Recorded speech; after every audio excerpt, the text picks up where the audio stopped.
നമ്മുടെ നാട്ടിലെ വിദ്യാർത്ഥികൾ പഠിക്കാനായും യങ് പ്രൊഫഷണൽസ് ജോലിക്കായും പുറം നാട്ടിലേക്ക് പോകുന്ന ട്രെൻഡ് കൂടി വരികയാണ്.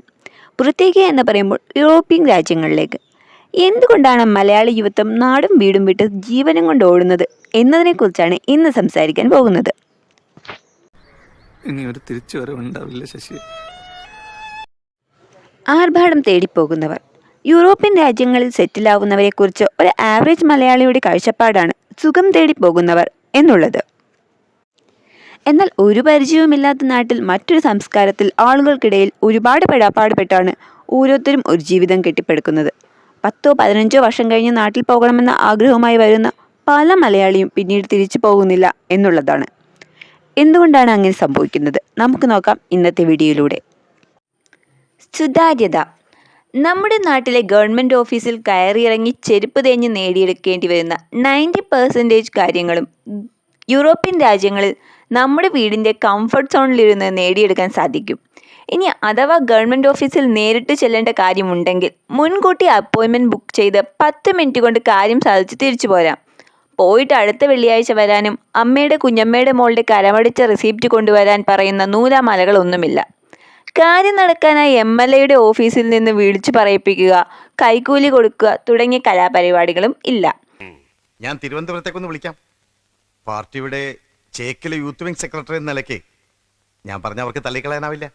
പിൻവാതിൽ വഴിയുള്ള നിയമനങ്ങളും ബന്ധുക്കൾക്ക് ജോലി കൊടുക്കുന്ന പരിപാടിയും ഒന്നും യൂറോപ്യൻ രാജ്യങ്ങളിൽ നിലനിൽക്കുന്നില്ല. ഗവൺമെൻറ് ഓഫീസുകൾ സുതാര്യമാക്കാൻ മറ്റു രാജ്യങ്ങളിലൊക്കെ ഒരു 30 വർഷം മുമ്പ് ഗവൺമെൻറ് ഓഫീസുകളെല്ലാം കമ്പ്യൂട്ടറൈസ്ഡ് ആക്കി. എന്തു ചെയ്യാം, അന്നും വിവരം കിട്ട മലയാളി അധ്വാനിക്കുന്ന തൊഴിലാളി വർഗത്തിന് വേണ്ടി എന്ന് പറഞ്ഞ് കമ്പ്യൂട്ടറിനെതിരെ വരെ സമരം ചെയ്തു. ഓഫീസുകളിൽ കയറി കമ്പ്യൂട്ടറുകൾ തല്ലി തകർത്തു.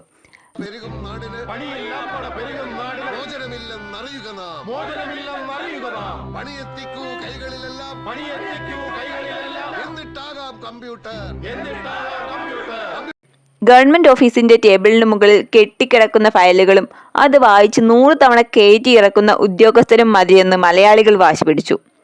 ഇന്ന് തിടുക്കപ്പെട്ട ഓഫീസുകളെല്ലാം കമ്പ്യൂട്ടറൈസ്ഡ് ആക്കാൻ ശ്രമിക്കുന്നുണ്ട്. അപ്പോൾ ചുറ്റുമുള്ള ലോകം ഒരുപാട് മുന്നിലെത്തിക്കഴിഞ്ഞു. പക്ഷേ ഇന്നും കേരളത്തിലെ ഗവൺമെൻറ് ഓഫീസുകളിൽ നിസ്സാരമായൊരു punch in punch out system പോലും നടപ്പാക്കാൻ ഗവൺമെൻറ് പെടാപ്പാട് പെടുമ്പോൾ എന്ത് പരിതാപകരമായ ഒരു സൊസൈറ്റിയിലാണ് ജീവിക്കുന്നത് എന്ന് യുവാക്കൾ ചിന്തിച്ചു പോകുന്നതിലും നാടുവിടുന്നതിലും അത്ഭുതപ്പെടാൻ എന്തിരിക്കുന്നു. കേരളത്തിലെ രാഷ്ട്രീയ പ്രസ്ഥാനങ്ങൾ. ഞൊടിയിടയിൽ മാറ്റങ്ങൾ സംഭവിച്ചുകൊണ്ടിരിക്കുന്ന ഒരു ലോകത്താണ് നമ്മൾ ജീവിച്ചുകൊണ്ടിരിക്കുന്നത്. മാറ്റങ്ങൾക്കനുസരിച്ച് നയങ്ങൾ മാറാത്ത ഒരു പ്രസ്ഥാനവും ഒരു സമൂഹവും ലോകത്ത് നിലനിന്ന ചരിത്രം കേട്ടിട്ടില്ല. 1990കളുടെ തുടക്കത്തിൽ ലോകത്താകമാനമുണ്ടായ മാറ്റങ്ങൾ, ഗ്ലോബലൈസേഷൻ, ലിബറലൈസേഷൻ, പ്രൈവറ്റൈസേഷൻ, മറ്റു പല രാജ്യങ്ങളും ഇന്ത്യയും കേരളം ഒഴികെയുള്ള മറ്റു സംസ്ഥാനങ്ങളുമൊക്കെ അതിൻ്റെയൊക്കെ പല പോസിറ്റീവ് സാധ്യതകളും മുതലെടുത്തവരാണ്.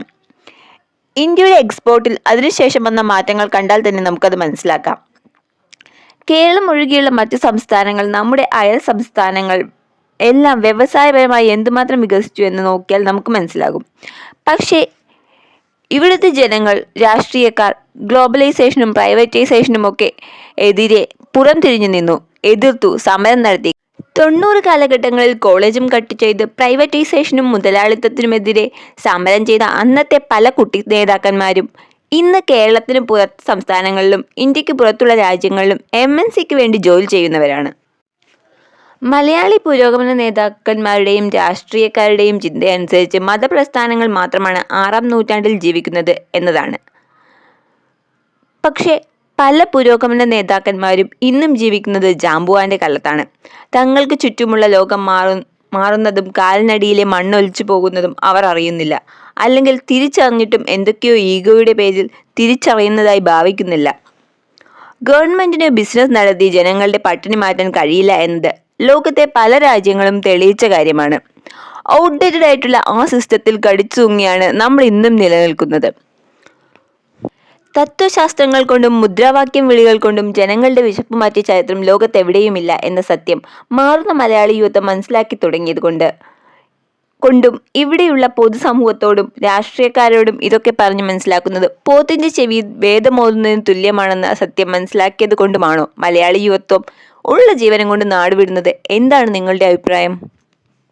മാന്യത. മലയാളികളുടെ ധാരണ ലോകത്തിലെ ഏറ്റവും വലിയ മാന്യൻ മലയാളിയാണെന്നാണ്. പക്ഷെ നമ്മുടെ പൊതുസ്ഥലങ്ങളിലും ഗവൺമെന്റ് ഓഫീസുകളിലുമൊക്കെ ഇന്നും കയ്യൂക്കുള്ളവനും കാശുള്ളവനും തന്നെയാണ് കാര്യക്കാരൻ. ക്യൂ നിൽക്കേണ്ടുന്ന സ്ഥലങ്ങളിൽ തിയേറ്ററുകളിൽ ടിക്കറ്റ് എടുക്കാൻ നിൽക്കുമ്പോൾ, ഡ്രൈവ് ചെയ്യുമ്പോൾ, എന്തിന് നിസ്സാരം ഒരു ബസ്സിൽ കയറുമ്പോൾ പോലും ഞാൻ വലിയ മിടുക്കനാണ്, സ്മാർട്ടാണ് എന്ന് വരുത്തി തീർക്കാനുള്ള കോപ്രായങ്ങളിലാണ് മലയാളി ഇന്നും. ഒരു ഉദാഹരണം പറയാം. ഡ്രൈവിംഗ് പഠിച്ചുകൊണ്ടിരിക്കുന്ന ഒരു യുവതി വണ്ടി ഒന്ന് മെല്ലെ ഓടിച്ചു കഴിഞ്ഞാൽ, സൈഡിലൊന്ന് നിർത്തിയിട്ട് കഴിഞ്ഞാൽ, ഒരു കാര്യവുമില്ലെങ്കിലും അവിടെ ഒന്ന് സ്ലോ ചെയ്ത് ഫ്രീ ആയിട്ട് 2 ഉപദേശം കൊടുത്ത് ഷോ ഇറക്കില്ലെങ്കിൽ ഉറക്കം വരാത്തവരാണ് ഇന്നും മലയാളികൾ. നമ്മുടെ കയ്യിൽ ഒരു വണ്ടി കിട്ടിക്കഴിഞ്ഞാൽ നമ്മൾ അതുമായി റോഡിലോട്ട് ഇറങ്ങിക്കഴിഞ്ഞാൽ എന്തെല്ലാം കോപ്രായങ്ങളാണ് കാട്ടിക്കൂട്ടുന്നത് എന്ന് സ്വയം ഒന്ന് ആലോചിച്ച് നോക്കൂ. പോയിട്ട് യാതൊരു തിരക്കുമില്ലെങ്കിലും റോഡിൽ കിടന്ന് ജീവൻ മരണ പോരാട്ടമാണ്. വെട്ടിച്ചു മാറ്റിയും ഒഴിഞ്ഞു മാറിയും പൊതുനിരത്തിൽ കാട്ടിക്കൂട്ടുന്ന കോപ്രായങ്ങൾക്ക് കയ്യും കണക്കുമില്ല. മദ്യപിച്ചു കഴിഞ്ഞാൽ നാട്ടുകാരെ മുഴുവൻ ചീത്ത വിളിക്കാമെന്നും, നടുറോട്ടിൽ കിടന്ന് ഡാൻസ് കളിക്കാമെന്നും, ഓടയിൽ കിടന്നുറങ്ങാമെന്നും തുടങ്ങിയ സമ്പ്രദായങ്ങൾ പ്രമുഖരാണ് എന്ന് സ്വയം അഭിമാനം കൊള്ളുന്ന മലയാളി മാത്രമേ കാട്ടിക്കൂട്ടൂ. പ്രൈവസി. കേരളത്തിലെ സാമൂഹ്യ വ്യവസ്ഥയുമായി കമ്പയർ ചെയ്യുമ്പോൾ വിദേശ രാജ്യങ്ങളിലെ ഓഫീസുകളിലും പൊതുനിരത്തുകളിലുമൊന്നും ബോഡി ഷേമിങ്ങും ജെൻഡർ ബേസ്ഡ് തരംതിരിവുകളും ഒന്നും നടത്താൻ അനുവാദമില്ല. അയൽക്കാരുടെ ഗോസിപ്പിങ്ങും പൊതുസ്ഥലത്തിറങ്ങുമ്പോൾ ഉള്ള സദാചാര അമ്മാവന്മാരുടെ ചോറി വർത്താനങ്ങളും ഒന്നും സഹിക്കേണ്ട ഗതികേട് വിദേശ രാജ്യങ്ങളിലില്ല. മൈൻഡ് യുവർ ഓൺ ബിസിനസ് എന്ന് ധൈര്യമായി മുഖത്തു നോക്കി പറയാൻ പറ്റും എന്ന ഒരൊറ്റ കാരണം കൊണ്ട് കേരളം വിടാൻ ആഗ്രഹിക്കുന്ന, കേരളം വിട്ട ധാരാളം യുവതിയുവാക്കളുണ്ട്. സ്വസ്ഥമായി ജീവിക്കുന്നതിന്, സ്വന്തം പാഷനും ആഗ്രഹങ്ങളും അനുസരിച്ച് ജീവിക്കുന്നതിന് വേണ്ടി നാടുവിടുന്ന യുവാക്കളെ എങ്ങനെയാണ് കുറ്റം പറയാൻ സാധിക്കുക? സീനിയോറിറ്റി. നമ്മുടെ സമൂഹത്തിൽ യുവാക്കൾക്ക് കൊടുക്കുന്ന പ്രാതിനിധ്യം എത്രത്തോളമാണ്? യുവാക്കൾക്ക് അറിവില്ല എന്നും മെച്യൂരിറ്റി ഇല്ല എന്നും സ്വാതന്ത്ര്യം കൊടുക്കാൻ പാടില്ല എന്നും വിശ്വസിക്കുന്ന ഒരു സൊസൈറ്റിയാണ് ഇത്. ജോലിയിൽ കയറ്റവും അംഗീകാരവും ഒക്കെ കഴിവ് നോക്കിയല്ല, സീനിയോറിറ്റി നോക്കിയാണ്. അധ്യാപകരെ, മാതാപിതാക്കളെ അവർ തെറ്റ് ചെയ്താലും ചോദ്യം ചെയ്യാൻ പാടില്ല എന്നും, ഉയർന്ന തലത്തിലിരിക്കുന്നവർ തെറ്റ് ചെയ്താലും അത് ചോദ്യം ചെയ്യാത്തതാണ് മാന്യത എന്ന് കുട്ടിക്കാലം തൊട്ട് പറഞ്ഞു പഠിപ്പിക്കുന്നു. എഞ്ചിനീയറിംഗ് മേഖലയിലും കമ്പ്യൂട്ടർ മേഖലയിലുമൊക്കെ പഴയ തലമുറയേക്കാൾ അറിവും കഴിവുമുള്ളവരാണ് പുതിയ തലമുറ. എങ്കിലും അവർ എത്ര പേർ നമ്മുടെ പ്ലാനിംഗ് ബോർഡുകളിലുണ്ട്? എത്ര പേർ നമ്മുടെ പഞ്ചായത്ത് കമ്മിറ്റികളിലുണ്ട്? മലയാളികളുടെ പഴയ വിശ്വാസങ്ങളും ശാഠ്യങ്ങളും ഈഗോയുമൊക്കെ ഞെരുക്കുകയാണ് പുതിയൊരു തലമുറയെ. തങ്ങളുടെ നാട്ടിൽ വിലയില്ല, ജോലിയില്ല, പ്രൈവസിയില്ല എന്ന സ്ഥിതിയിൽ നാടുവിടുകയല്ലാതെ വേറെ എന്തു ചെയ്യാനാകും?